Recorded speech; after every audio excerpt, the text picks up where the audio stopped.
After nearly 30 years of sharing her knowledge on how to live a balanced life while pursuing a spiritual path, Supreme Master Chinghai continues to dedicate her time and effort to uplift and enhance the life of all beings.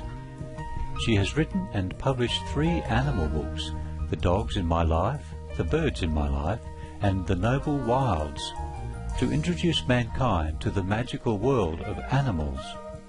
Supreme Master Chinghai's latest books include From Crisis to Peace, The Organic Vegan Way is the Answer, and The Love of Centuries. Motivated by her unconditional love and overflowing compassion for our planet and all of its inhabitants, Supreme Master Chinghai continues to selflessly accept invitations to share her insights and wisdom on a kinder, nobler and more loving way of life at gatherings with our association members, symposiums, radio interviews or via video conferences and the like. On Friday, April 22nd, the Supreme Master Chinghai International Association in Mongolia, with the support of several local vegan groups, celebrated the new Mongolian edition of Supreme Master Chinghai's poetry collection, The Love of Centuries. Held at a Loving Hut vegan restaurant in Ulaanbaatar, the event was launched with lively cultural performances for guests who included Mongolian dignitaries, non-governmental organisations and media members. Present via video conference was the honoured guest and author Supreme Master Chinghai, who had graciously accepted an invitation to share her thoughts about ways to rekindle the vital love for all beings and our planet. We now invite you to enjoy our program titled Supreme Master Chinghai's book premiere, The Love of Centuries, Mongolian edition, held in Ulaanbaatar, Mongolia, on April 22nd, 2011.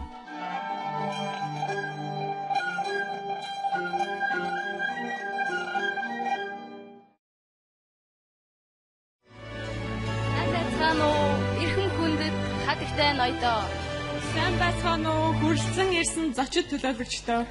Төгсгөгөөсөн их багш Чинхан олон улсын нийгэмлэгийн Монгол дахь төв, веган залуучуудын байгууллага, веган хүүхдийн байгууллага, ногоон судлалыг тайлагч Лавын хат компаниас хамтран зохион байгуулж буй төгсгөгөөсөн их багш Чинхан 90 зууны хайр, оюуны дахин давтагдшгүй гайхамшигт бүтээл Яруу найргийн шин номын нээлтийн баярт хүрэлцэн ирсэн та бүхэндээ гүнхэн сэтгэлтэйгээр талархан мэдчилье.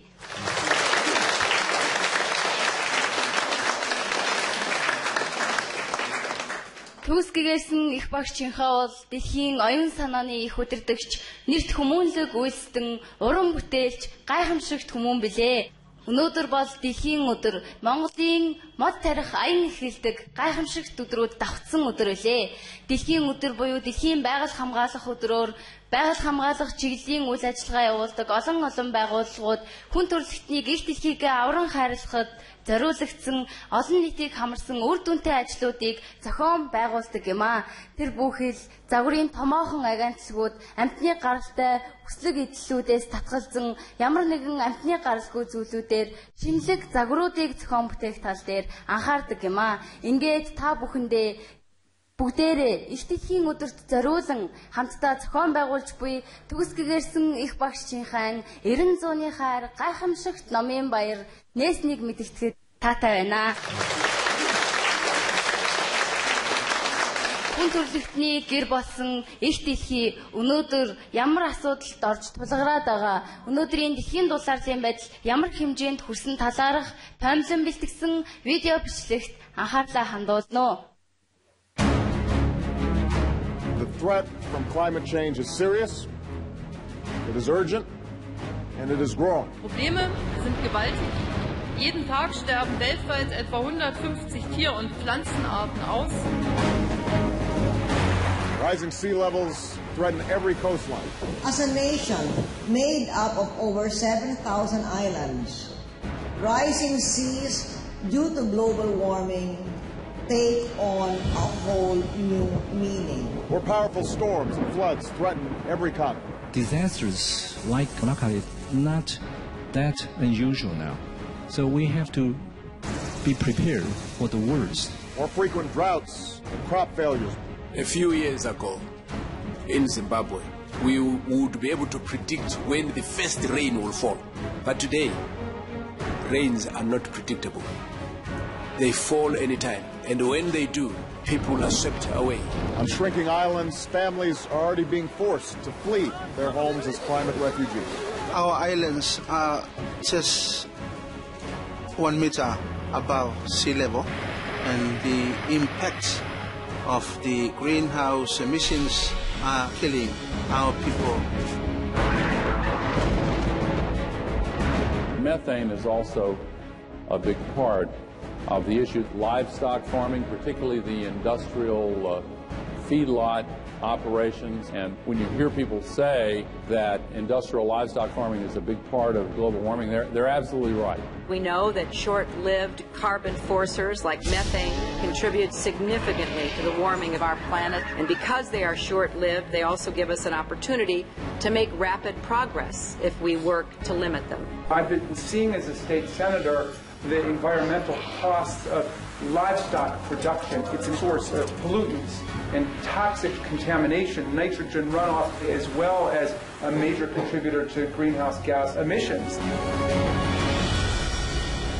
It's much easier to think it's all the fault of, coal miners or a power station a long way away. We can all focus the blame somewhere else and just say, government's got to make that change over there, rather than think about, actually, we've got to make some change ourselves. We've got to reduce the amount of animal products we consume, and we can do it now. We don't have to wait for government to do anything. Regular citizens can do all kinds of things. Just make smart choices about the kinds of products that they buy. Fresh fruits and vegetables, organic food, and we believe that people are given an abundance of healthy choices, they will make the right choice. Because I know that environmentally it's the right thing to do. I know in terms of health it's the right thing to do, and ethically it's the right thing to do. By making this small change in our family's diets and adding more fresh fruits and vegetables, Barack, the girls, me, we all started to notice over a very short period of time that we felt much better and we had more energy.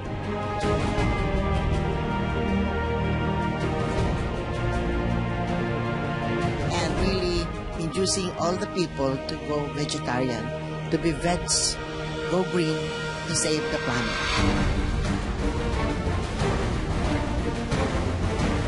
This is the moment now to limit and reverse the climate change we are inflicting on future generations. Not later, not at another conference, not in a later decade. Salvar el planeta es salvarnos, salvar nuestras vidas y de todos los seres vivientes. This is a new, fresh dynamics which we must seize. I sincerely hope that we can seize this momentum.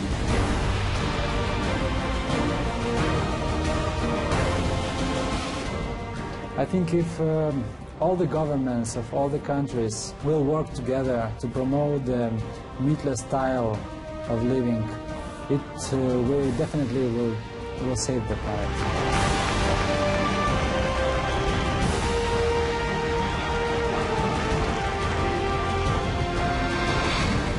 Be veg, go green, save our planet.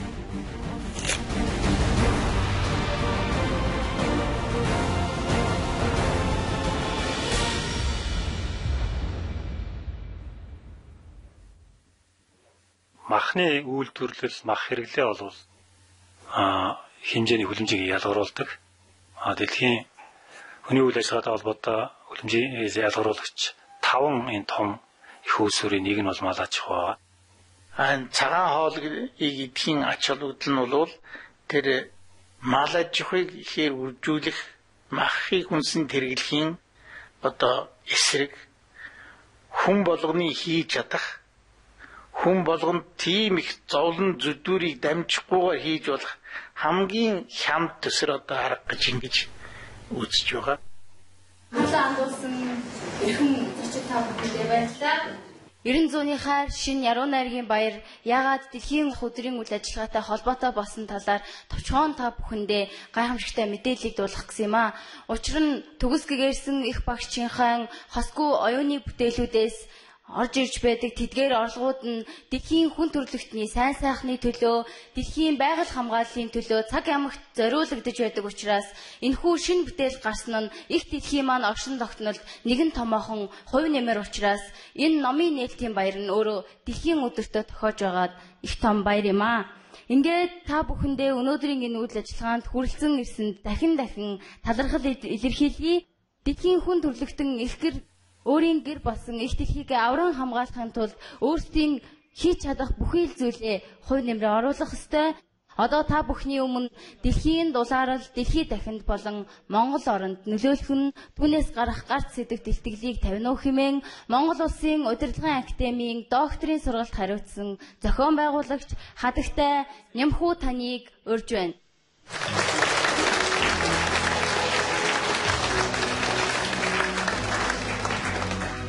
Бацхан уу, та бүхэндээ энэ оройн мэндийг хүргье. Ингээд миний би дэлхийн дулаарлын талаар та бүхэнтэй санал бодлоо солилцох болсондоо баяртай байна. Бидэнд өгсөн байгалийн нөөц бол эрхэм үн цэнтэй бөгөөд хязгаартай билээ. Иймээс өнөөдөр хүн төрөлхтний өмнө тулгамдж буй хүнд асуудлын нэг бол дэлхийн дулаарл юм.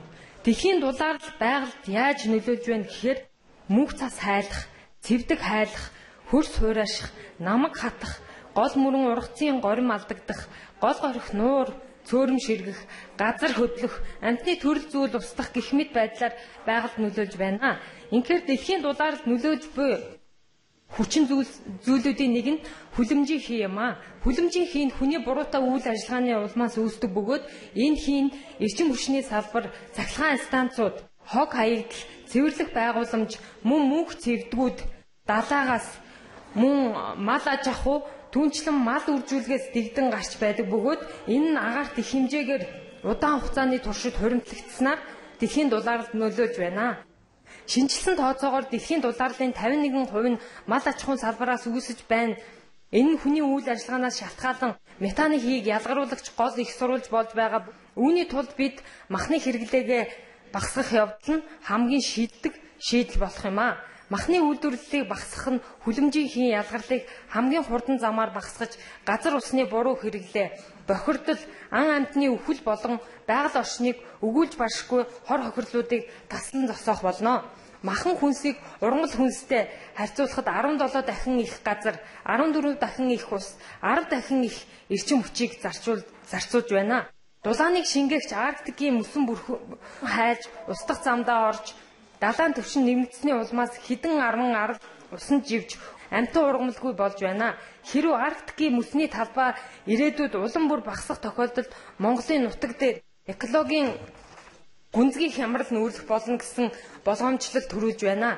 Энэ нь мөсний зуны талбай одоогийнхоос 50% болоход Монголын жилийн дундаж температур нэмэх 7 градусаар нэмэгдэх болно гэсэн тооцоо гарсан байна. Модыг хит тогтлох, мал бэлчээх зэрэг хүний буруутай үйл ажиллагаанаас үүссэн хор хохирлууд нь цөлжилтийн гол шалтгаан болж байгаа бөгөөд цөлжилт нь 100 гаруй улс орны 1.2 тэрбум ард иргэдийн аж амьдралыг эрсдүүл оруулаад байна гэдгийг нэгдсэн үндэсний байгууллагын судалгаагаар харуулж байна. Монгол орны уур амьсгалын өөрчлөлтийн талаар хийсэн сүүлийн үеийн судалгаанаас үзвэл дэлхийн дулаарлал Монгол орны экосистемд яаж нөлөөлж байна вэ гэвэл үүнд хур бороо багасах, агаарын температур нэмэгдэх, хур борооны хэлбэр өөрчлөгдөх, олон хоног хит халуун болох, хавар намар уртсан хит хуурай болох, ойн төмөр олноор гарах, хүн малын гоц халдвар төвчин нэмэгдэх гэх мэт байгалийн үзэгдлүүдээр нөлөөлж байна. Дэлхийн дулаарлал Монгол орны экосистемд эрчимтэй нөлөөлж эхэлсэн сүүлийн 20 жилд ургамлын бүрхүүл ихэд ядуурч олон гол горих нуур цөөрөм ширгэж байна. Манай оронд дэлхийн цаг уурын өөрчлөлт бусад орноос илүү тод мэдрэгдэж байгаа судалгааны баримт нотолж байна. Монголчуудад энэ учирч буй байгалийн гамшиг хүндрэл бэрхшээлийг давж гарахад бэлэн байна уу гэдэг асуудал нь нэг хурцаар тавигдаж байгаа билээ. Уур амьсгалын хувиралт өөрчлөлт болон хүний хүчин зүйлсийн нөлөөгөөр сүүлийн 40 жилийн дотор Монгол орны усны нөөц, биологийн төрөл зүйлүүд хомсдох зэргээр илэрч цаашид эрчимтэй явагдах хандлагатай болж экологийн аюултай байдал бүрдэж байгааг судалгаанаас харж болно. Манай орны хөдөө аж ахуйн газрын 97.5%-ийг эзлэх бэлчээрт нийт 30,398.4 мянган толгой мал бичээрлэж байгаа бөгөөд нийт бичээрийн нарийн орчим хувь нь ямар нэгэн хэмжээгээр талхалтад өртөгдөн өртсөн тооцоо гарсан байна. Тухайлбал Монголын нийт малын тал хувь нь ямаа бөгөөд 2008 оны судалгаагаар 18 сая толгой төрсөн гэсэн тооцоо гарчээ. Энэ тоолав баярламар тоо биш бололтой. Хин хөнгөө үүнийг эргэцүүлж бодвол зохилтой болжээ. Монгол орны хувьд тал хээрийн бүс 2070 он гэхэд сүлжиж нутгийн гүн рүү өмнөөс хойш 300-аас 400 орчим километр төрх нь тодорхой болсон байна. Говь цэлийн болон цөлөрхөг хээр нутгаар элсжилт, элсний нүүлт хөдөлгөөн эрчимжиж байгаа үзүүлэлт гаржээ. Манай оронд нийт элссэн газрын талбай 3800 ам км дөрвөлжин ба энэ нийт элсний 8.7%-ийг эзлэх бөгөөд түүний дотор говийн хэсэгт 88%, хангаа нутгаар 12% нь элсжээ гэсэн судалгаа гарсан байна.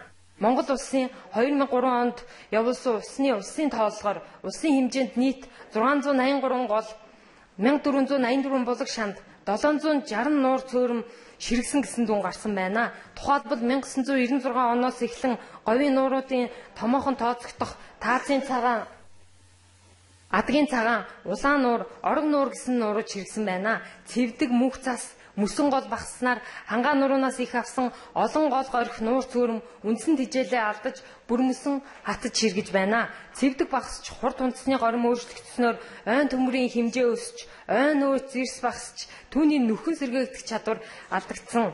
Ирээдүйд Төв, Аранга аймаг зэрэг одоогийн Монголын ойд хээрийн бүсийн өмнөд хагас ойгүй болох магадлалтай.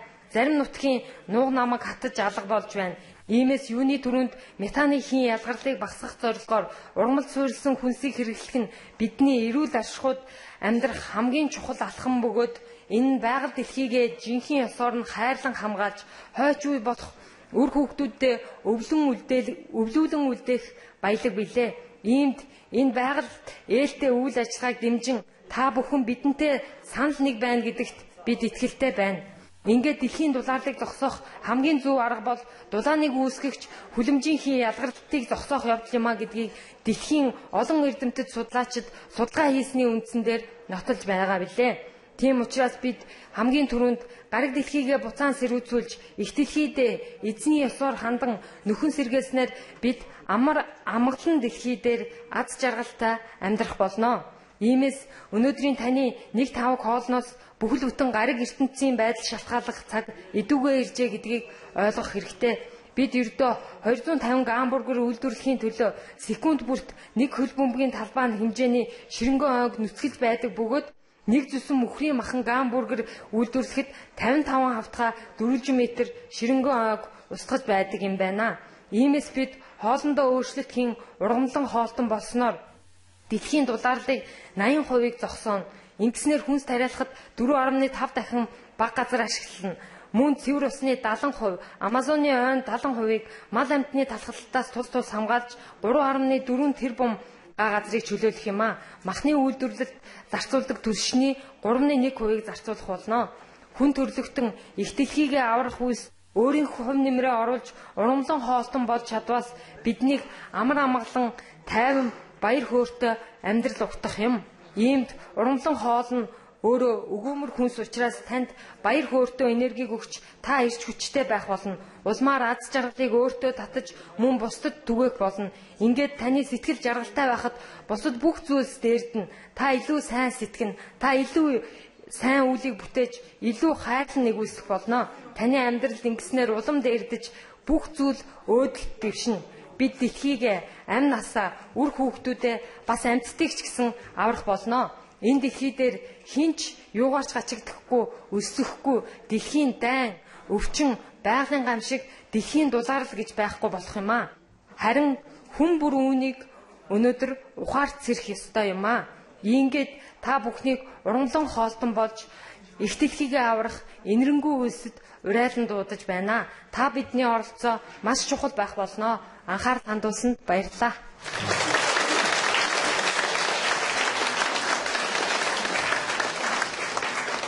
За баярлалаа.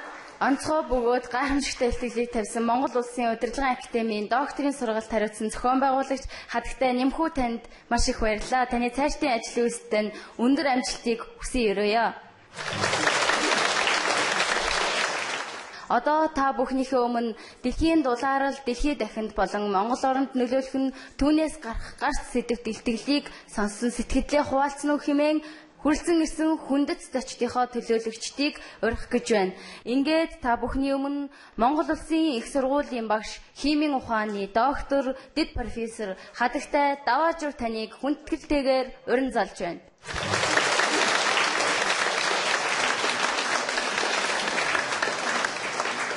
Сайн байцгаана уу? Эрхэм хүндэт Хадагтай ноёдоо, хүндэт зочдоо. Та бүхэнд энэ орой мэндийг дэвшүүлье. За миний би дэлхийн дулаарл Монгол оронд нөлөөлөх нь түүнээс гарах гарц сэдвт илтгэлийг сонсож өөрийн санал сэтгэлийг та бүхэнтэй хуваалцах болсондоо их баяртай байна. За сүүлийн жил гаруй хугацаанд Монгол орн дэлхийн дулаарлын нөлөөлөл түүнээс хэрхэн гарах вэ? Хүн төрлөختөн одоо ямар замаар замнах вэ? Хоол хүнсээ яаж зохицуулах вэ? Энэ олон тулгамдсан асуудлуудыг Монгол орны ард иргэд дэлхийн нийтийн хүн төрлөختний нэгэн адил олон сонирхолтой мэдээллүүдийг авч байсан. Түүний дотроос Лоун-Хат рестораны үйл ажиллагаа надад туйлын сонирхолтой, туйлын үр ашигтай, туйлын эрчимтэй болох нь одоо харагдсан. Бид өнөөдөр бидний амьдрах их гэр болсон, их гэр орон маань болсон дэлхийн байгалийн тэнцвэр алдагдах цаг уурын дулаарл бидний амин чухал асуудлын нэг болсон гэдэг нь тодорхой. Энэ бүхэнд дэлхийн нийтээр хүн төрлөختөн, хүн бүр болгон онцгой анхаарч өөрийн сэтгэл зүрхийг зориулж байгаад иргэний хувьд би маш их баяртай байдаг. Одоо нэг жил гаруй өмнө дэлхийн дулаарлын тулгамдсан асуудал тулгамдсан асуудлууд сэдвт олон улсын хурал болж байсан. Тэр хуралд би бас төлөөлөгчөөр оролцож тэндээс тодорхой мэдээллийг анх удаага ингэж одоо авч байсан. Энэ жил гаруй хугацаанд Монгол оронд цагаан хоол одоо эрчимтэй дэлгэрч монголчууд оюуны хайрлан энэрх сэтгэлтэй өв уламжлаа сэргээж амьтныг хайрлах, зэрэгэлдээ хүн төрлөختнөө хайрлах, өөрийн үүрэг оройд ухамсарыг одоо үүргийг биелүүлэх энэ чиглэл сэтгэл тавьж ажиллаж байгаа нь одоо тодорхой жишээ баримтаар надад харагдаж байсан. Жишээлбэл анхны хурал болоход Монгол орн цагаан хоолны ресторан, цагаан хоолтон хүмүүс орох одоо хоолны меню ховорхон байлаа жил гаруй өмнө. Өнөөдөр зөвхөн Улаанбаатар хот гэхэд 10 гаруй Лоун-Хат ресторан ажиллаж байна. Энгийн зоогийн газрууд, ресторанууд өөрийнхөө хоолны цэцэд цагаан хоолыг оруулж байна. Хүүхдийн цагаан хоолны үйлчилгээ, за мөн албан байгууллага, айл өрхүүдэд цагаан хоолыг одоо хүргэлтээр түгээж байна. Энэ сайхан үйлсийг монголчууд бид нар бас хийж богино хугацаанд эрчимтэй хийж чадаж байгаа нь намайг бас их баярлуулж байгаамаа. За энэ бүхэн бол Лоун-Хат ресторанд ажиллаж байгаа, мөн тэрнийг удирдах байгаа. За мөн бусад одоо ард иргэдийн маань чин сэтгэлийн үйл ажиллагааны үр дүн гэж би бахархалтайгаар дүгнэн хэлж байна. Энэ ололт амжилт байгаа ч гэсэн энэний цаана бид нар энэ тайвшрахгүйгээр цаашдаа монголчууд дэлхийн улс орны өмнө ямар үүрэг гүйцэтгэх вэ? За бид Монгол хүн, Монгол орн гэсэн утгаараа дэлхийн дулаарлалт юуг одоо гол болгох вэ гэдэг дээр иргэн болгон өөрийн идэж байгаа хоолтойгоо харьцуулж, өөрийн үр хүүхдээ бодож, өөрийн ирээдүйд Монгол орныг ямар хэмжээтэй хойштой үлдээх вэ гэдгийг сэтгэн бодох цаг нэгэн тулгарсан байгааг бид бүхэн мэдэж байгаа. Энэнийг айл өрх бүрээс, иргэн бүрээс л одоо эхлэх шаардлагатай эхэлж байгаа гэж би бас найдаж байна. За ингээд цааш нь бид одоогийн миний ажигласнаар одоогийн энэ ололт амжилтандаа тулгуурлаж Улаанбаатар хот болон төв суурин газрын ард иргэд маань үндсэндээ цагаан хоол гэдгийг бүгдийг нь ойлголоо, хэрэгжилж, заншиж, хэвшиж байна. Цааш нь одоо өөрийн сэтгэлд одоо буусан ганц хоёр зүйлээ та бүхэндээ дамжуулан хэлье. Мэдээлэл хомос хөдөө орон нутгийн ард иргэдэд цагаан хоол, ургамлан хоолын ашиг тусын талаар мэдээлэх, мэдээ сурталчилгааг эрчимжүүлэх шаардлагатай байна. Хоёрдугаар бидний хойч үе болсон үр хүүхдүүд маань цэцэрлэгийн насандаа ерөнхий боловсролын сургуулийн насанда оюутан залуучууд цаашдаа гэр орноо аваад явах энэ нөхцөл байдалд бүрэн бэлтгэгдэх шаардлагатай улмаас бид сургалтын төлөвлөгөө болон хичээлийн хөтөлбөрүүдэд хүн байгалийн холбоо, хүний байгальтай хэрхэн хүн холбоотой байгаа вэ гэдэг талыг энэ хичээлийг түлхүү оруулах, энийг ойлгуулан хүүхдийн сэтгэл зүйд нь суулгах ийм чадварлаг багш нарыг бэлтгэх нь илүү чухал байна. Ингээд Монгол хүмүүр, Монгол айл өрөх бүхэн өөрсдийн үүргээ ухамсарлан өөрийн төрлөх гэр болсон их дэлхийгээ хамгаалахад хүмүүр өөрийн хувь нэмрээ оруулж ургамлан хоолтон болж байгаль дэлхийгээ хамгаалан их дэлхийгээ аварцгаая. Анхаарал тавьсанд баярлалаа. За гайхамшигтай уриалгыг бидэнд зөвшөөрсөн хатагтай даваажив танд маш их баярлалаа. Одоо та бүхнийхээ өмнө Монголын хүүхдийн зохиолчдын үндэсний төвийн тэргүүн ноён Оос Сүндүү таныг хүндэтгэлтэйгээр урьж байна.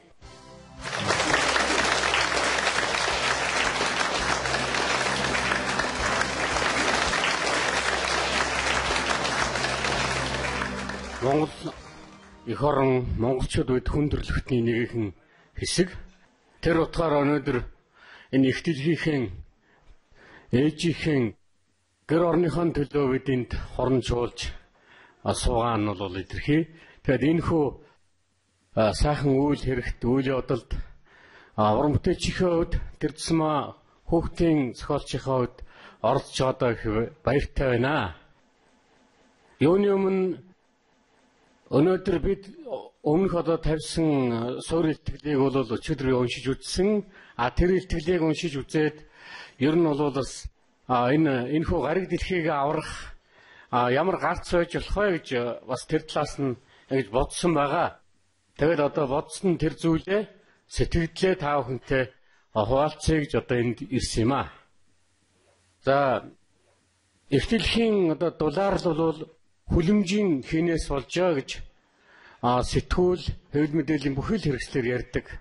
Чухамдаа хүлэмжийн хийг бол өөрөө хүний үйл ажиллагаа буй болгосон. Тэгэхээр хүний үйл ажиллагаа гэдэг маань чухамдаа ямар нэгэн зорилго чиглэлгүйгээр хийгддэггүй. Түүний зүрх сэтгэл нь нөгөө талдаа бол ухаан нь тэр үйл ажиллагааг удирдах хийдэг. Тэгэхээр энэхүү их дэлхийг аврах, их дэлхийг одоо урт удаа наслуулах нь бол чухамдаа бол хүний зүрх сэтгэлээс хамаарах зүйл гэж бид нар ингэж ойлгож байгаа. Тэгэхээр хүний зүрх сэтгэл гэдгийг монголчууд сэтгэл буюу бэлэг, ухаан буюу арга гэж эртээр үесээ бол энэхүү арга билгийн үүднээс одоо ярьж ирсэн. Байгаль дэлхийг хамгаалахыг бол чухамдаа дахин одоо шүтэн бишрэх, нөгөө талдаа бол цэвэрлэх гэсэн энэ хоёр ёсоор бол хамгаалж ирсэн байдаг. Тэгэхээр цэвэрлэх ёс тухайлбал одоо усанд цагаан болоод улаан эдэг хийж тусааж болохгүй гэдэг бол энэ бол цэвэрлэх нэгэн ёс. Тухайн уул усыг хамгаалахдаа бол энэ одоо онгон догшин газар, удмод, удгаммод гэх зэргээр шүтэх аргаар бол бас байгаль дэлхийг хамгаалж ирсэн. Энэ бүхэн маань бол эргээд өнөөдөр монголчууд энэ сургалтаа, энэ ухаанаа дандаа хүүхдийн чиглүүлж, хүүхдийн зориулж одоо ингэж сургаж ирсэн байх юм аа. Тэгэхээр хүүхдийн уран бүтээлчид бид өнөөдөр төрөөс болоод төрийн бас байгууллагуудтай хамтран янз бүрийн одоо хүүхд зориулсан уран бүтээлийн уралдаануудыг зохиодог, түүнийг бүтээлүүдийг бол туурдаг байгаа. Энэхүү уран бүтээлийг байгаль хамгаалах чиглэлээр зохион байгуулж хийж байгаа нь бол бид нар өнөөдөр Монголын уран бүтээлчид, хүүхдийн зохиолчд бол их дэлхийг энэрэн хайрлах, урт удаан наслуулах үйл хэрэгт зохих хувь нэмрээ оруулж байгаа гэж ингэж боддгийм аа. Тэгээд альва Дорн дохны гүн ухаанд бол арга үлгийн тухай энэхүү өгүүлсэн байдаг. Сүүлийн 20 жилд бол бидний бодож байгаа бид одоо монголчууд ер нь бол хүн төрөлхтөн магадгүй бид одоо их ашиг хонжооны араас нэлээд их явсан уул уурхай тийм ээ алт одоо бусад ашигтай гэсэн зүйлүүдийг бүгдийг одоо олзруулахад бол чиглэгдсэн ба. Одоо өнөөдөр эргээд бол бид нэр үүнийг бас ухаарч ямар нэгэн байдлаар улаан шугамн дээр ирж бид болж гэнэ болохгүй нэ гэдгээ бол ямар нэгэн байдлаар эргэцүүлж хэллээ. Энэ эргэцүүлж эхэлж байгаагийн нэгэн сайхан үр дүн бол өнөөдөр энэ үйл ажиллагааг зохион байгуулж байгаа Монгол хүн бол өдөр ургамал хоолтон болох ийм одоо эхлэлийг тавиад улам өргөжүүлж байгаа явдал гэж бодож байна. Тэгээд дээрээс монголчууд бол цагаан хоолтон гэж ярьдаг байсан. Цагаан гэдэг утгаараа бол цагаан сэтгэл, цагаан үйл хэрэг гэдэг утгаар нэрлэж исэн байх юм. Ингээд цагаан хоолтон гэдэг бол өнөөчлөн бодоос зөв хоолтон гэдэг үг байжээ.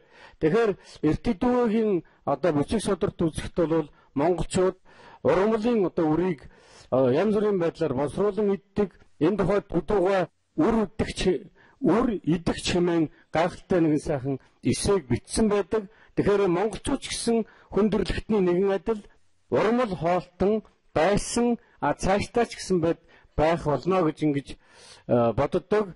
Тэгээд та бүхэнтэй сэтгэлээ хуваалцж байгаа энэ мөчтөө бид зөв хооллоос бид зөв сэтгэлтэй байх болно. Зөв сэтгэл энэ дэлхийг аврах болно. Тэгэхээр хүн төрөлхтөнтэй бид хоолоороо зүрх сэтгэлээрээ нэгдцгээе гэж би эндээс одоо хэлмээр байна.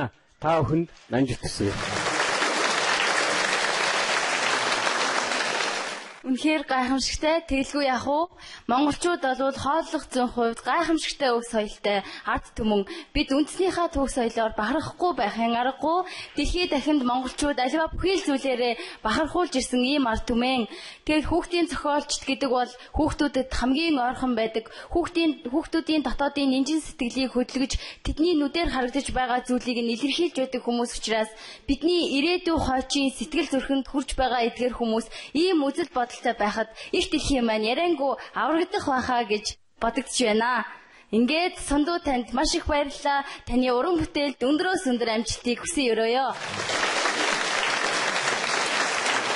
Харин одоо та бүхнийхээ өмнө дэлхийн дулаарал дэлхий дахинд болон Монгол оронд нөлөөлөх нь түүнээс гарах гарц сэдв тэлтгэлийн талаар сэтгэлдээ хуваалцсан уу хэмээн Монгол Улсын их сургуулийн антрополог нийгэм соёлын тэнхимийн эрхлэгч Кембрижийн их сургуулийн доктор, профессор Ноён Бумочир таныг урин залж байна.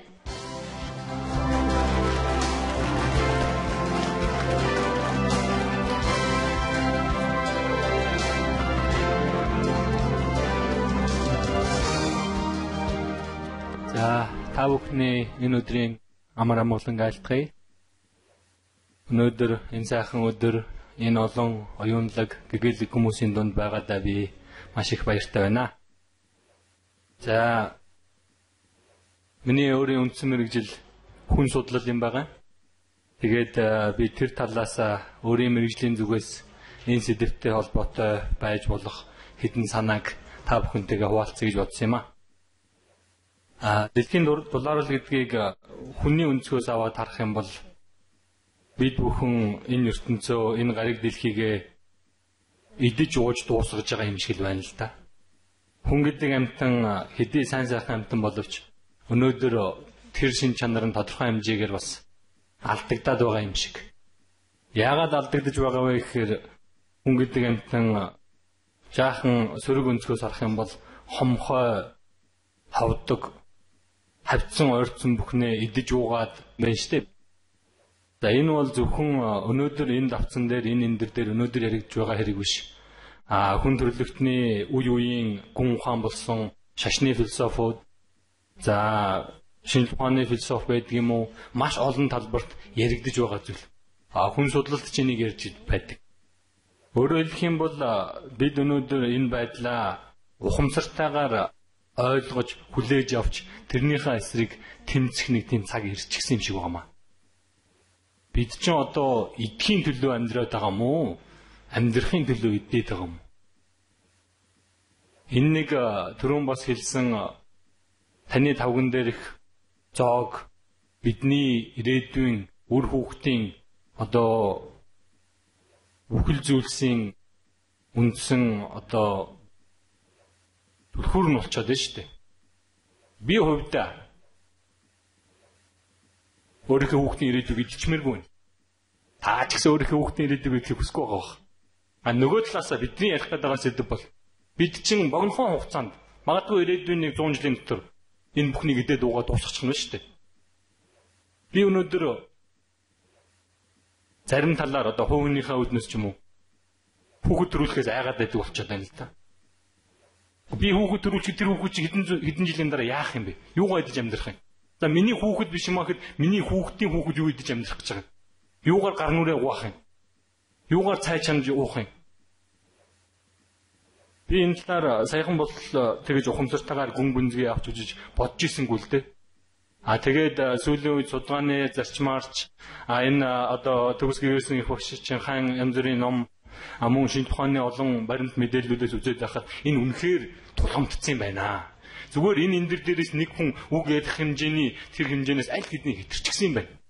Энийг чинь одоо зөвхөн бид нар биш, Нобелийн шагнал авсан дэлхийн цуултай олон шинэ тухааны олон эрдэмтэд агуу хүмүүс ярьчихсан юм байна, хэлчихсэн юм байна. Би юунд харамссан бэ гэхээр би яагаад өдий болт энийг ойлгоогүй явсан юм бэ гэж харамссан. Бид өөрсдийнхөө үр хүүхдүүдийн төлөө, ирээдүйн төлөө хүн төрлөختөн гэдэг энэ агуу төрлөختнийг 100 жил илүү удаан оршин тогтноосоо гэдгийн төлөө өнөөдөр жоохон өөрөө өөрсөндөө бодолтой байх хэрэгтэй юм шүү гэж би боддог юм аа.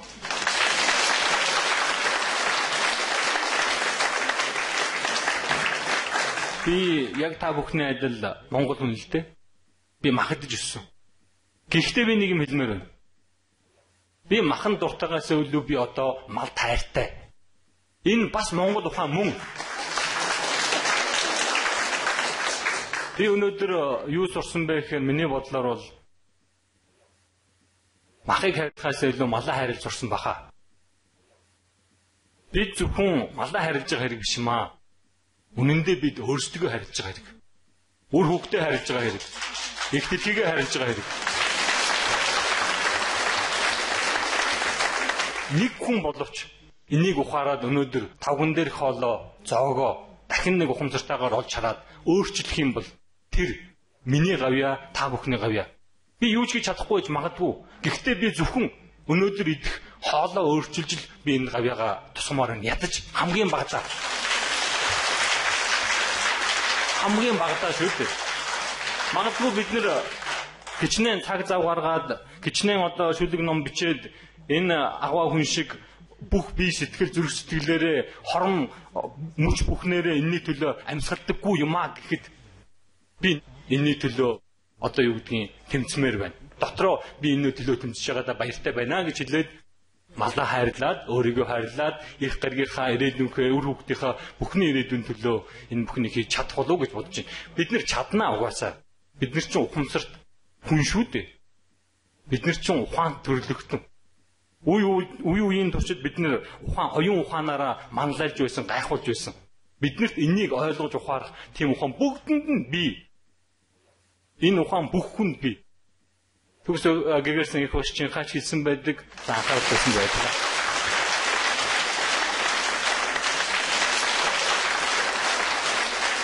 За, ноён бум ачаар тань маш их баярлалаа.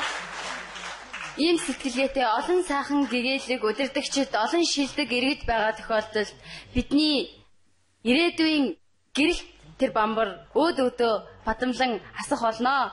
Одоо та бүхнийхөө өмнө бас нэгэн хүндтэй зочныг урих гэж байна. Энэ хүн бол бидэнтэй учирсан цагаасаа эхлэн бидний хийж байгаа энэ хэтэлхийн дулаарлыг зогсооход монголчуудыг хувь нэмрээ оруулах, Монголын залуучуудыг гэгээлэг үйлдвэр айлахад тууштай дэмжиж байсан юм гайхамшигтай эмэгтэй байгаа. Энэ эмэгтэй бол Монголын үндэсний олон нийтийн радиогийн хүүхэд залуучуудын нэвтрүүлгийн албаны дарга хатагтай ажээ Ариун гэрэл юм аа.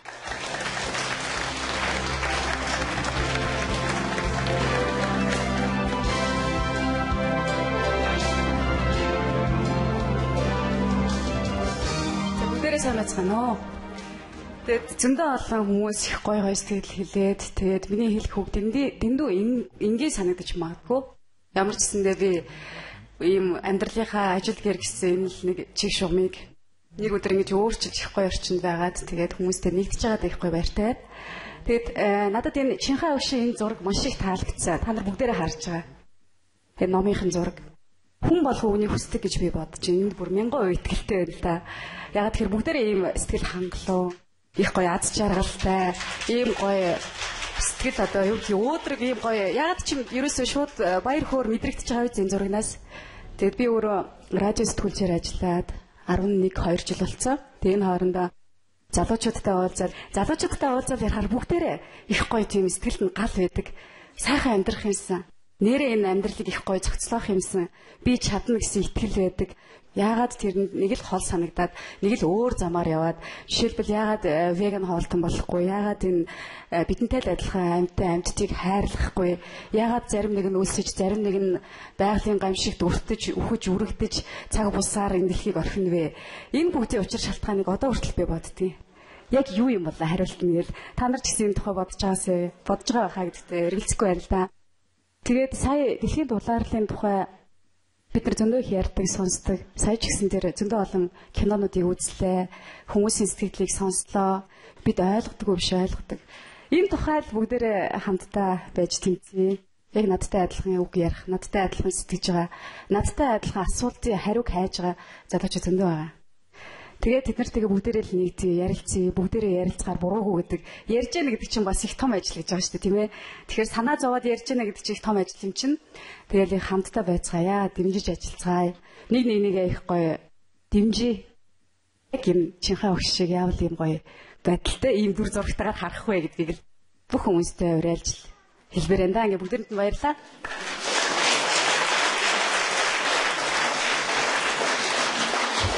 За хатагтай ариун гэрэл танд маш их баярлалаа. Таны уран бүтээлд амжилт хүсье. Эдгээр цочдын ярьж сэтгэж байгаа эдгээр зүйл нь алхам тутамдаа биелээ олж их дэлхийн маань гайхамшигтайгаар олон зуун жил оршин тогтносоо гэж бид дахин өрөмөр санагдж байна. Тэгэхээр өнөөдрийн дэлхийн өдөрт зориулсан зохион байгуулж буй энэ үйл ажиллагааг төгс гэгэрсэн их багчийнхан олон улсын нийгэмлэг веган залуучуудын байгууллага, веган хүүхдийн байгууллага, ногоон судлыг тайлагч Лавын хат компани хамтран зохион байгуулж байгаа билээ. Тэгэхээр та бүхэндээ энд хүрэлцэн ирсэнд баярлалаа гэж дахин талархмаар байна. Энд хүрэлцэн ирсэн явдалтай нь дэлхийн дулаарлыг зогсооход оруулж байгаа хамгийн том хувь нэмэр юм шүү гэж хэлмээр байна. Ингээд өнөөдрийн энэ үйл ажиллагаа маань хоёр хэсэгтэйгээр зохион байгуулагдж байгаа. Нэгдүгээр хэсэг нь дэлхийн дулаарлыг зогсооход хувь хүн албан байгууллагуудын оролцоо нэртэйгээр дэлхийн өдөрт зориулагдсан өнөөдрийн байгаль орчинд тулгамдаад байгаа асуудлуудын талаар хамтдаа ярилцаж гарах гарцыг нь хамтдаа олж харахаар ийм үйл ажиллагаа явагдаж исэн юм а. Хоёрдугаар хэсэг маань бол дэлхийн нэрт хүмүүнлэг үүсдэн оюун санааны их удирдагч хүн төрөлхтнийг гэгээлэг зам мөрт өдөрдөн залан чиглүүлэгч бидний хайртай хөтөж их багш төгс гэгэрсэн их багш Чинхай Яруу найргийн цоо шин ном 90 зууны хар номны нээлтийн баярын үйл ажиллагаа байсан юм а. Ингээд та бүхэндээ төгс гэгэрсэн их багш Чинхай 90 зууны хар номны нэрээр нэрлэгдсэн 90 зууны хар шүлгийг нь толиулъя гэж батсан юм а. Энэ шүн би гэрэл тоддын доор амс хийн Ингийн холын гаригууд бодлоорон аялнам орон зай цаг хугацаа бидний хайрыг гандаахгүйч орь зүрх минь 100 зууны аясаар хатаж гундан үйл дагах нүүдийн алхам талд нь явна вэ. Үе олон эрхсийг нэгжин чамаахан би хайлаа. Үемсэн түмэн ертөнцөөр хөл эцэн аяллаа. Үүнийг чи харан тааж мэдсэн билүү. Энэхүү шүлгийг нь хамгийн анх уншихад дэлхийн нийт хүнд төрөлхтний төр зориулж байдаг тэр харамгүй сэтгэл нь мэдэгдэж байсан юм. Тэгэхээр төгс гэгэрсэн их багчийнхан 90 зууны хаар нэртэй шүлгийн төврээр ийм гайхалтай шүлгүүд дүүрэн байгаамаа. Та бүхэн энэ номыг нь сонирхон уншаарай гэж уриалмаар байна. Ингээд дэлхийн өдөрт зориулан зохион байгуулж буй төгс гэгэрсэн их багш Чинхай 90 зууны хаар оюуны дахин давтагдшгүй бүтээл Яруу найргийн шинэ номын баярт хүрэлцэн ирсэн зочид төлөөлөгчдөөсөө танилцуулъя гэж бодож байна. За өнөөдрийн манай үйл ажиллагаанд төрийн болон төрийн бус байгууллагуудын төлөөлөгчид ирсэн. Тэгэхээр хот хөдөөгийн хөгжлийн бодлогын ерөнхийлөгчийн зөвлөх ноён Ломбийн эрхэм баяр хүрэлцэн ирсэн байгаа.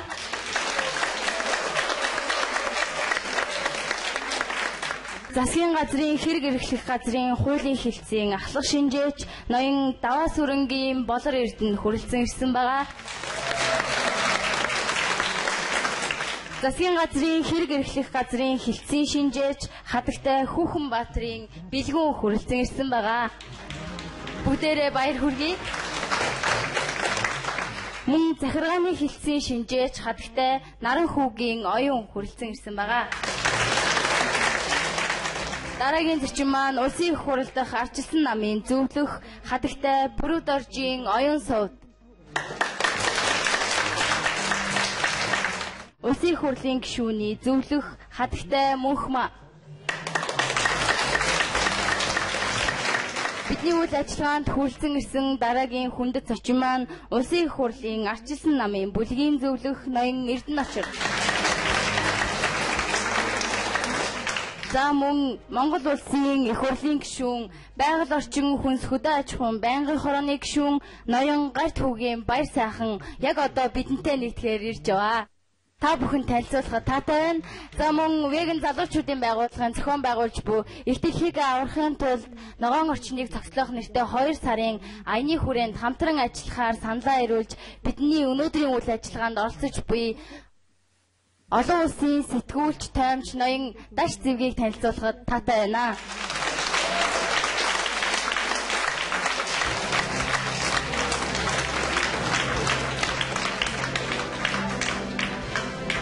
Мөн энэхүү гайхамшигтай номыг биелээ олж та бүхний гар дээр ирэхэд гүн өөрийн сэтгэл зүрхийг харамгүй зориулж гүн туслалаа үзүүлж бидэнтэй хамтран ажилласан Эдмон хэвлийн үйлдвэрийн дарга ноён Ган болд.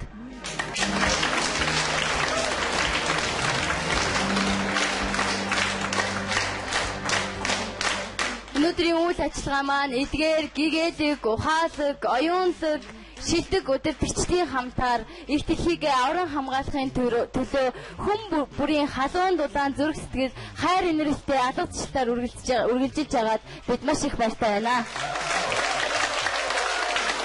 Одоо баярт мэч төхөж байна. Учир нь бидний хамгийн их мэч хүндэлдэг төгсгөгийн их багш Чинхай маань яг одоо бидэнтэй холбогдоод байна.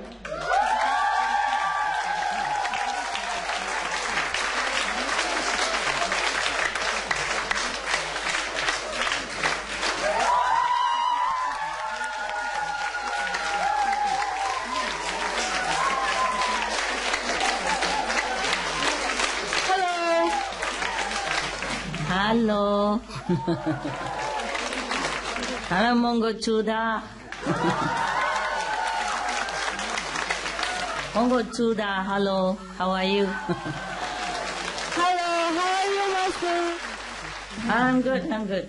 You are beautiful. Thank you. Thank you for inviting me. You're welcome, Master. Thank you for coming to this event, joining with us. We are very happy to see you via video conference. Me too, Bayala. You look so beautiful and lovely, dear Master. First of all, we are more than grateful from our deepest hearts to Master for joining this beautiful celebration day.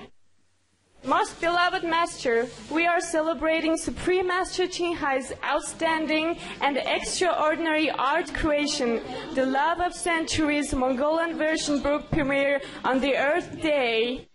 And we happily welcome you, our enlightened Master, to this event of lifetime memory and greatest honor for us, Mongolians. Master, happy book premiere, Love of Centuries! Bayala, thank you, Bayala. Dear Master, we are holding our celebration at this wonderful Loving Heart vegan restaurant which serves earth-saving vegan meals. Wow. We have over 100 guests, including VIPs, representative of over 50 NGOs and media to join our joyful celebration. Wow, impressive. Thank you, Bayana. Thank you. And with Master's blessing, we are now able to have love of centuries in Mongolian language. Wow, you are very efficient. God bless you. Thank you. Thank you, Master. Thank you for inviting me. Thank you so much. And thanks all the media, the government officials, parliament members, and wonderful guests. Master, you're so beautiful, I must say. Thank you. You're You so too. I lovely. can see you, all of you. Thank you. I'm glad that I have the honor to see all these beautiful people and important personage that visit your noble restaurant.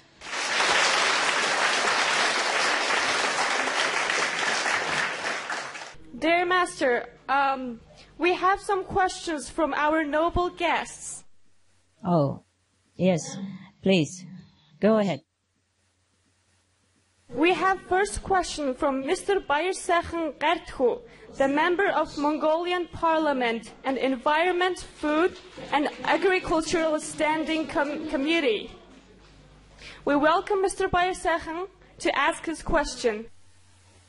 Welcome, sir.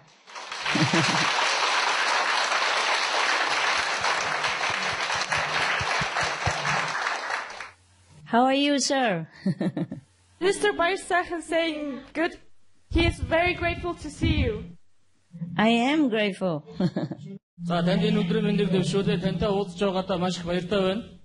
I am happy too. За баярлалаа.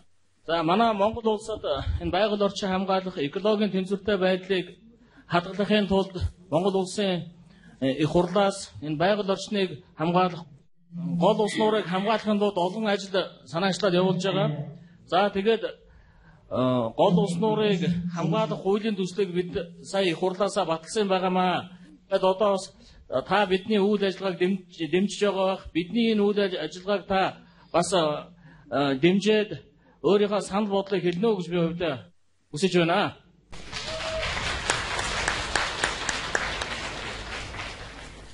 We have recently drafted and submitted the law on the prohibition of exploration and utilization of natural resources in the protected areas of water bodies as well as areas with forest. I think this would be a good way to prevent anyone from destroying the environment and we save our nature. In addition, members are working well on expanding network of protected areas. Humans are beings of nature. We think we must protect our homeland. I believe life of Mongolian national will become prosperous. We would like to hear your thoughts in this respect. Thank you. Thank you, sir. Thank you, Mr. Bayersechen. Yes, it will definitely help to protect the environment and consequently save the planet. If every country do this, if every country does what your country do, what you have proposed, then a lot of environmental impact will be beneficial to our planet and to the people, to humans, of course. You're right that humans are part of nature. And to protect nature is to protect ourselves. And it's excellent news to hear. It makes me feel so pleased to hear the excellent news that you have just told us about Mongolian Parliament's diligent and noble efforts to conserve the natural environment. I'm sure the Mongolian people are happy about it. And the world at large appreciate it. I appreciate it personally. Because Mongolia still has beautiful, even though fragile, steppes and meadows. forests and natural deserts. We have to conserve all that. Outside the city, the air is still pure in the land of the blue sky, Mongolia. The wilderness areas should always be protected because they keep the air pure, keep the air healthy, keep water pure, and keep the land protected. But even as we designate land to be protected, it is also important for us to check how we are treating the land that we are living on. So now experts say that human activities often play a larger part in making desertification worse in your country, in Mongolia, such as livestock overgrazing, using water inefficiently and inconsiderably, overcutting the trees which are precious for your land, and mining, etc. The Mongolian National Agency for Meteorology, Hydrology and Environment Monitoring have identified livestock overgrazing as the most prevalent cause of land degradation, which worsen desertification in your country. And 70% of Mongolia's land has already been affected by desertification. The UN Environment Programme reported that in the past 2 decades, the barren land without grass tripled to almost 10% of Mongolia's total land area. Surface water decreased by 19% and forests shrank by at least 26%. So overgrazing is also causing decline in wildlife species and soil erosion, which is very difficult to restore. The expansion of herds has also caused groundwater levels to drop across the Gobi Desert. Meanwhile, more than half of the Mongolian people don't have access to clean water. This is partly due to climate change, which is also impacting Mongolians with extreme weather disasters such as droughts, floods, and heavy snowfall. Heavy snowfalls you have experienced, yeah? The number one cause of climate change is livestock breeding. We all know that by now. In particular, the world's ruminant animals, such as cows and sheep, every year produce millions of tons of methane, which, as you may know, is a gas that is at least 72 times more potent than carbon dioxide over a 20 years period. But with a sharp halt and reduction in the number of livestock animals, this heat-trapping methane will also dissipate from the atmosphere in just about 12 years or less. They are responsible for more of the warming than we think. So in our urgent situation of climate change, I think it would be more effective also, apart from the proposal that you made, we should stop the damage-inflicting activities such as livestock breeding, in addition to having the protected areas as you have mentioned. Thank you, sir, for raising this important matter. And I hope you are successful to protecting Mongolia. Thank you, Master. Thank you.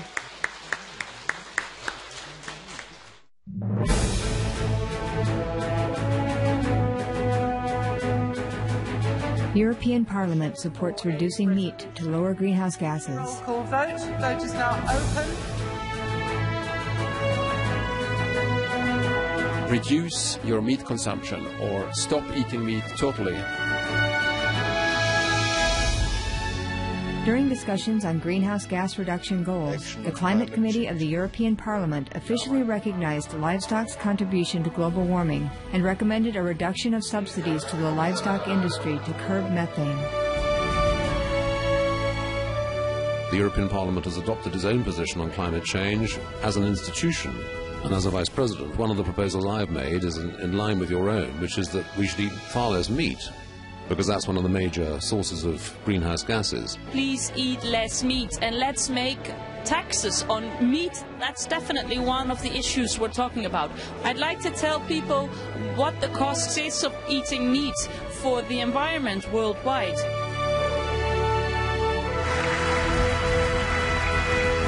My name is Jens Holm. I'm a member of the European Parliament. Please, be veg, go green to save the planet.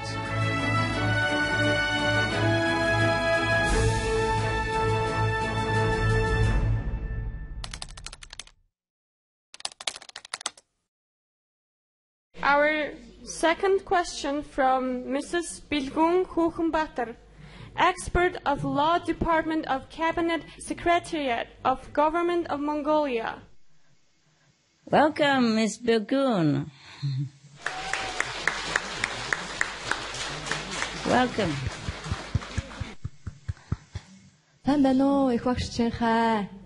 Hello, Ms. Bilgun.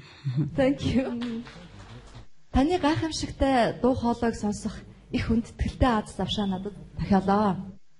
Энэ яруу найргийн номны хамгийн амин чухал агуулга нь мөнхийн хайр. Хамаг төрөлтөн бүхний бүхэл зүйлсийг хайрлах хайр юм байна. Гараг дэлхийг хайраар аварч чадах юм байна гэж би ухаарлаа. Гэвч бид энэхүү хайрлагч чанараа умартжээ. Жишээ нь таны тооройн үчил, шууны өвшүүлгээс би амьтныг хайрлах гүн сэтгэлийн хөгийг мэдэрлээ. Хүмүүс яагаад амьтдыг хайрлахаа мартаж тэднийг иддэг юм болоо? Бид амьтныг яаж хайрлаж эхлэх вэ? Бид яаж хайрын чанараа хөгжүүлэх вэ багшаа? Баярлалаа.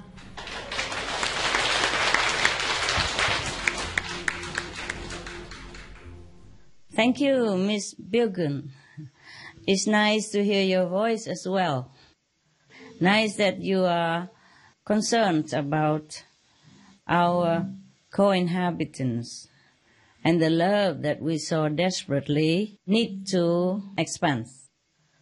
I also ask the same question as yours about how people can forget to love animals and even fellow human beings as well. We even kill our own species, not just animals, in war, in conflicts. It is because we forgot our true nature. Our nature is love and compassion, as the Buddha has taught us.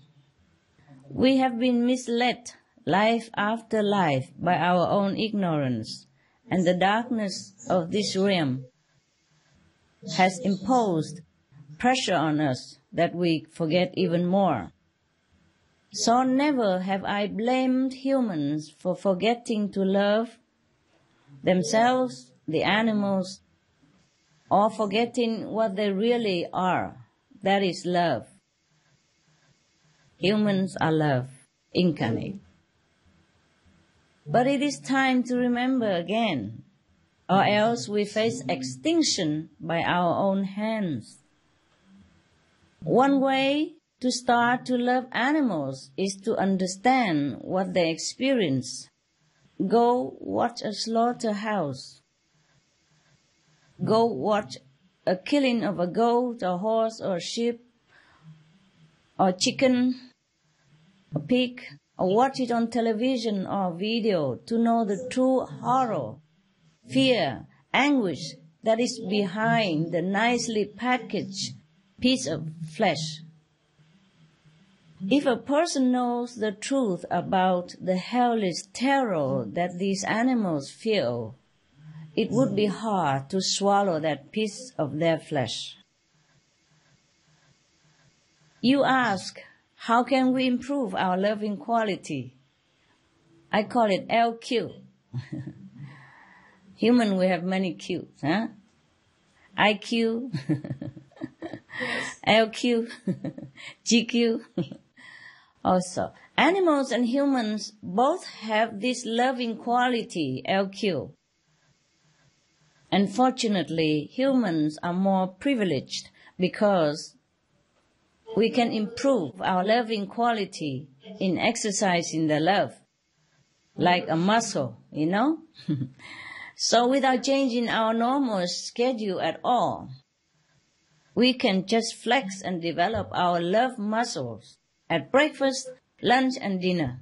No need exercise. Be veg to show love as well to your family, your pets, your friends, and your enemies, and extend this love to all the world's co-inhabitants at large, even to the trees, the plants, the flowers, the stones, the pebbles. Just being vegan alone, automatically after a few days or a few weeks, you feel something change in you. Your own loving nature will flow effortlessly like a spring. Spring of love. You will be more able to receive the love and blessing from the sun, the moon, the stars, from all natures and our co-inhabitants. And the animals will suddenly truly look like friends and neighbors. So beautiful, friendly, intelligent, and loving. Then it's very easy for you to love them. And extremely difficult to ever dream of harming them again, even indirectly, or consuming their suffering flesh. Thank you for your question, Miss Thank you, Master. Bilgun. I hope you're satisfied with my answer.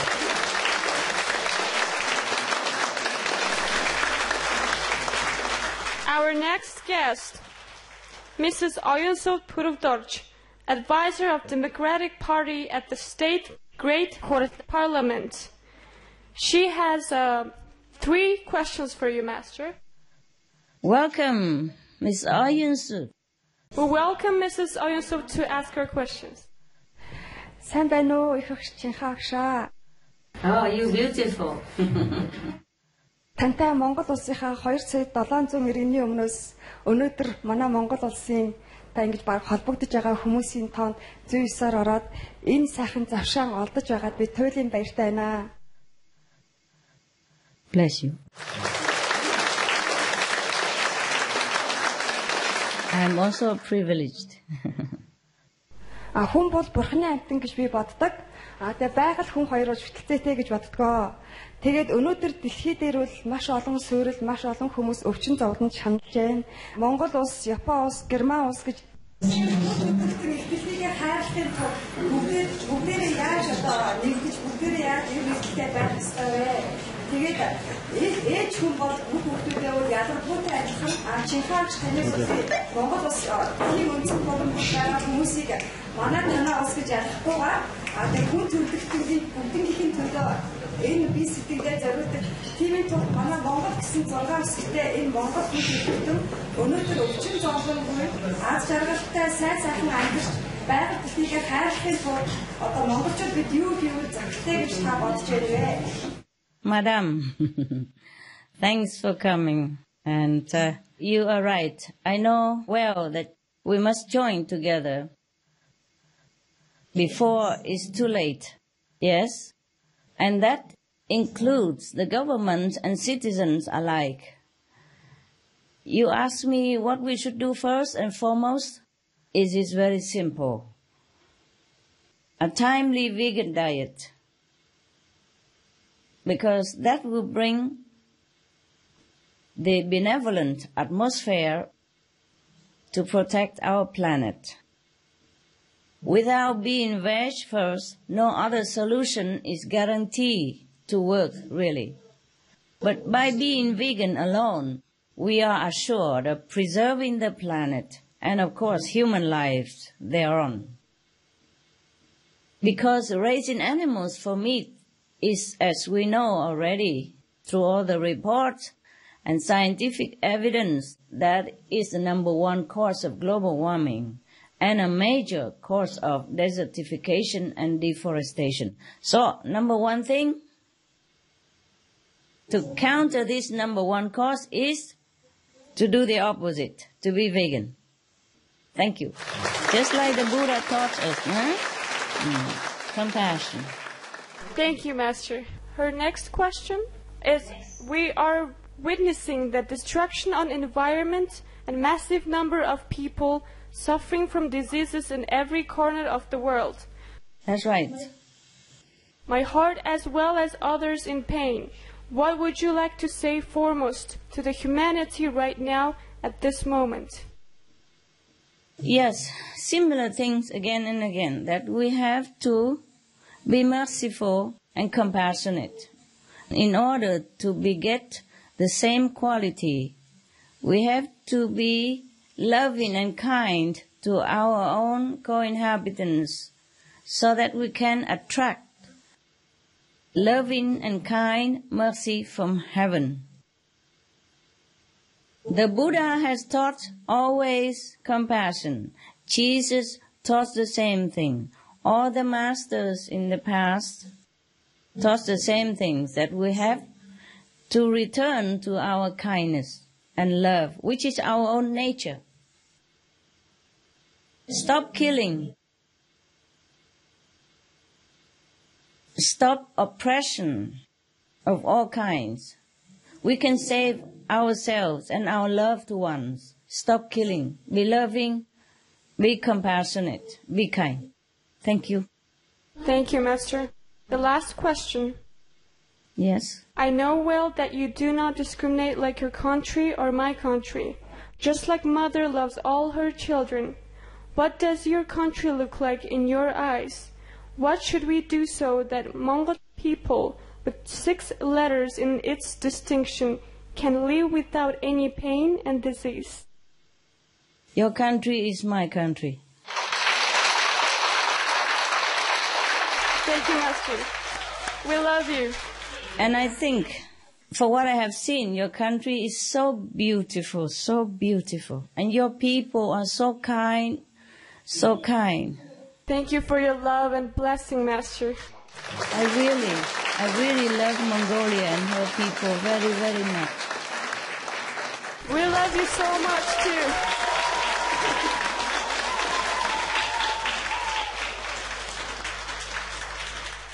The Mongolian culture has deep root in warm tradition with close family bonds and hospitality to strangers.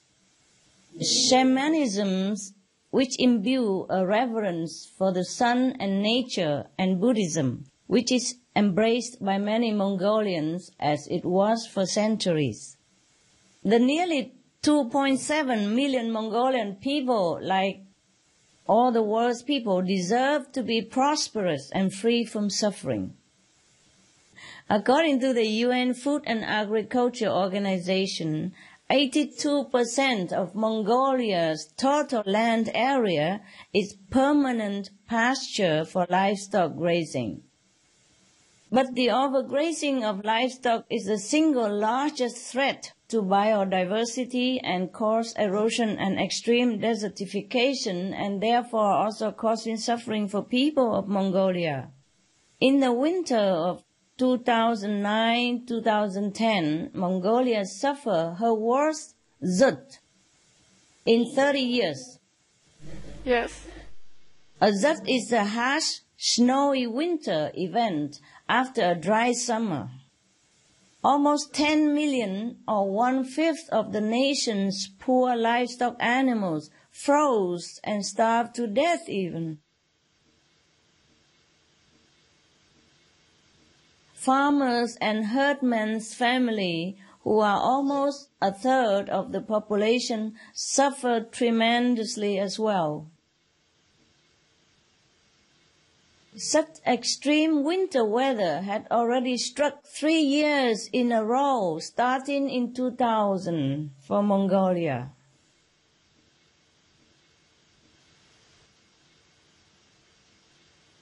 I cannot express enough sorrow and sympathy for people who are involved in this cruel fate of disaster.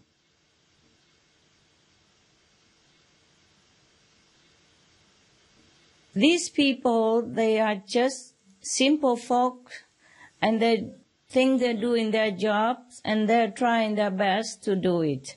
But they suffer so much, so much. And also the innocent animals suffer so much. We cannot imagine how much they suffer. Words cannot express it all.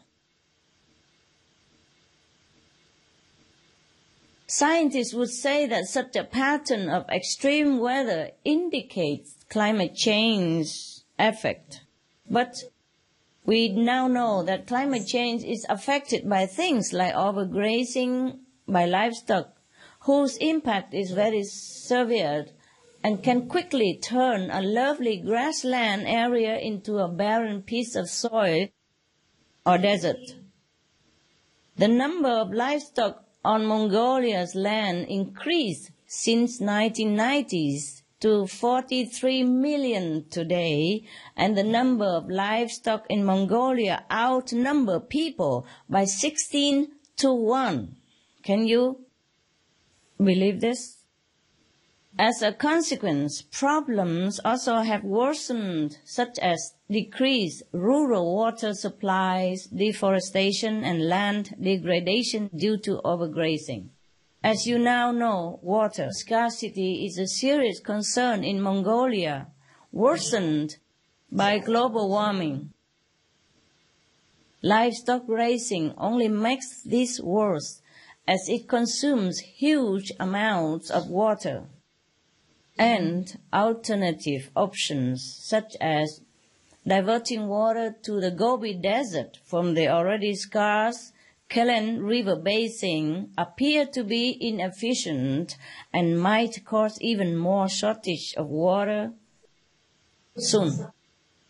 The UN Environment Programme just reported in March that more than half of the Mongolian people don't have access to clean water.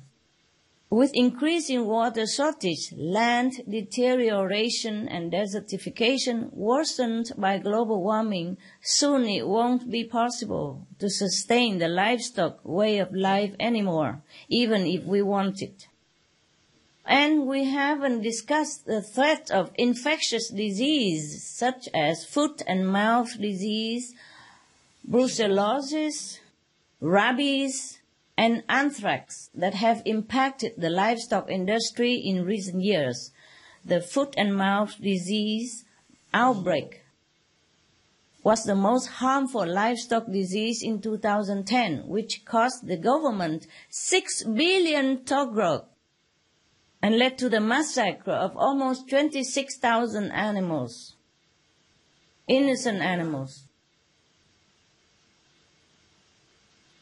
So this way of life of animal raising is risky, even fragile, damaging and violent to animals and humans, and costs a lot of expense to the taxpayers. And spiritually speaking, whether we're Buddhist or Muslim or Christian in Mongolia, we must refrain from killing to avoid the extremely heavy killing karma, which could lead us to a terrible place where we would never want to be after we die, or before that even.